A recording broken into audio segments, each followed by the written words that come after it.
Let me start by saying I'm not a danger to myself or anything. I just have a strange feeling and want to know what anyone else might make of it. I'm also actively in therapy, so consider that box checked.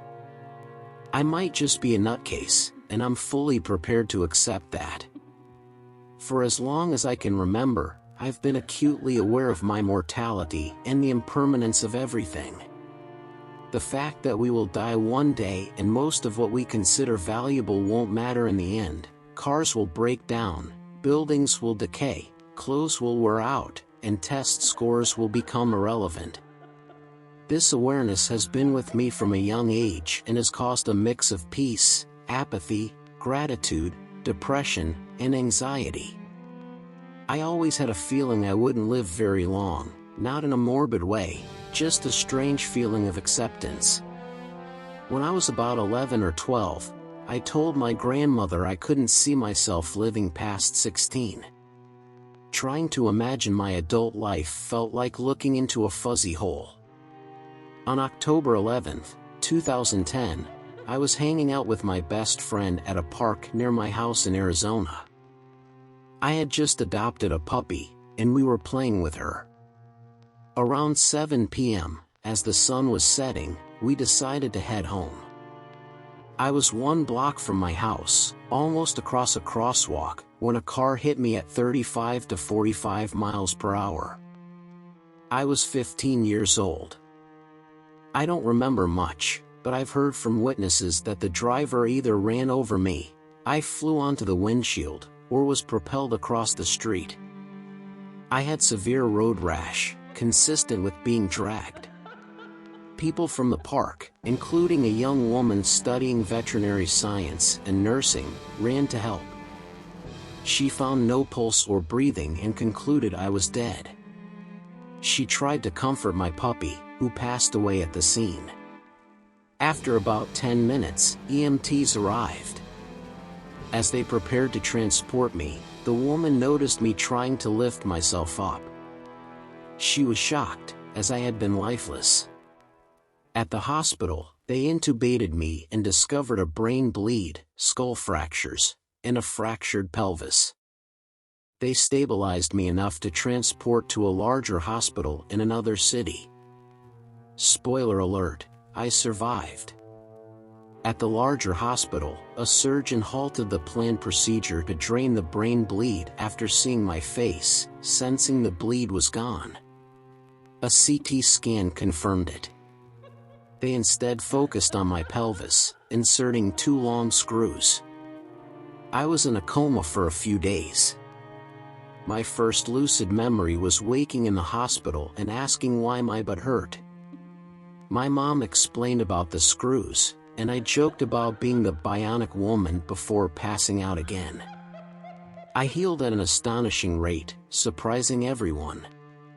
Despite being given the all-clear to return to school after a few weeks, I declined to participate in a study due to my fear of needles. Since then, I've had memory issues, migraines, vertigo, and a tremor. Now in my 30s, I feel lost, like I'm just existing in other people's backgrounds. It feels like my story should have ended that night. Can anyone relate? Is this a common NDE side effect, or am I just a bit bonkers?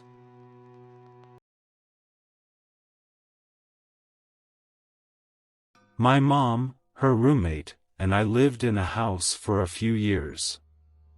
Until recently, I only remembered a few mild events. Last week, while sitting on the porch with my mom as she smoked, she asked, "Do you remember anything about that house?" I replied no. She asked if I wanted to hear about it, and I accepted. She explained that the house in our small town of Maplewood was the first church there. After it closed, it sat abandoned for years until it was divided and sold as a duplex. It was rumored that cultish activities took place there while it was abandoned. When we moved in, my room was one of 2 with a closet. I mostly refused to sleep there, often screaming and crying that there was a man in my closet. One instance I recall, my door was cracked, a slim light seeping in, with my mom standing outside, repeatedly banging her head against the wall. I remember flailing, screaming, and seeing a starved, gaunt man crouched in my open closet. Another time, our roommate, Amber, was nearly asleep in her bed when a tall shadow person walked out of her closet, staring at the VCR in confusion. She shot up, gasping, and the figure turned towards her, walking around the bed before vanishing when she turned on the light. After Amber moved out, my mom made that room her computer room but still felt uneasy. She got holy oil from my great-grandmother and drew crosses on the walls while chanting prayers. She noticed someone had tried the same before us. One foggy night, while smoking on the porch, she saw a man with a crook standing amidst a herd of goats. Rubbing her eyes and slapping her cheeks, she looked up to find nothing there. She later learned a goat farm once stood on that land. After these incidents, Amber and her mother blessed the house. Following the blessing, I hugged her and said, "Thank you, Aunt Amber. You made the monsters go away." Needless to say, we eventually moved out of that old house.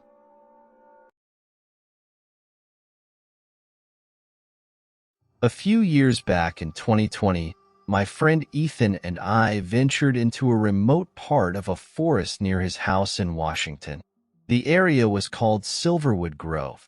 To give you a visual, Ethan's house was at the edge of the forest, and deeper in, there was an abandoned cabin. Beyond that, we reached a small sand canyon. It wasn't just Ethan and me. His sister Hannah, her dogs, and her friend Ava were with us. As we headed into the forest, I kept hearing an indescribable sound, like a quiet twig snapping underfoot. When we arrived at the sand canyon overlooking a creek, we usually walk down, but today we decided to slide down. I went first, landing on the grass. Hannah then said, "Hey, do you guys hear that?" Ethan responded, "Hear what?" "That clicking," she replied. None of us heard it, and chalked it up to her dog stepping on something. Ethan and Ava slid down next, and finally, it was Hannah's turn.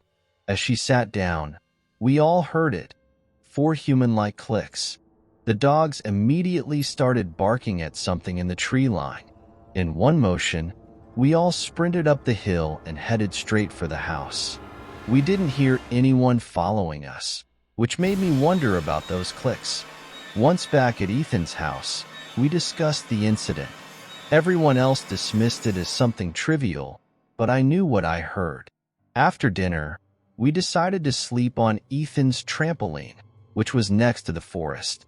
This part comes from Ethan. When I went inside to use the restroom, Hannah was playing with a flashlight, turning it on and off.